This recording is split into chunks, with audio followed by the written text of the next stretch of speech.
ყველაფერი ეს გრძნობები რა ჩვენ გვებადება, ჩვენგან არ არის, არ ჩვენი აზრებით, რო გონი არ არის ჩვენგან. ეს უბრალოდ არსებობს სივრცეში და ჩვენ თითქოს აი ოკეანეში შევცურდით. აი ამ გრძნობების და აზრების ოკეანეში შევცურდით და უბრალოდ რა შეგვიძლია ჩვენ გავაკეთოთ, რომ გამოვანთავისუფლოთ ისინი ჩვენგან. ჩვენ თუ ჩავეჭიდეთ იმ აზრებს, რომ ეს ჩემი აზრია და აი მე მეწყინა ეხლა და იმანის გამეკეთა და მე ეს გავაკეთე, რატო? თავიდანვე უნდა გვახსოვდეს, რომ ეს უბრალოდ სიტუაციაა.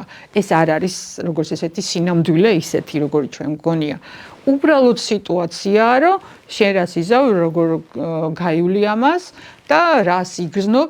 შეიძლება საერთოდ არაფრის ტრანსფორმაცია არ მოახდინო და ნეგატიური გამოცდილება გაიარო. აი ფილმში ხო გვაქვს ჩვენ რაღაც უარყოფითი პერსონაჟებიც არიან და ხო არ ასწორებს სახიობი იმ პერსონას, გაივლის იმის გრძნობებს და ჩვენს ასე შეგვიძლია რა ეს რაღაცა ნეგატიური გამოცდილება ესე გავიაროთ და თავარია რომ ესე თავისუფლად რომ გაივლი ამ გამოცდილებას, აი ამ გრძნობებს, ხო? განთავისუფლდება ის როგორც ნაკადი, მდინარის ნაკადი გაივლის, კი.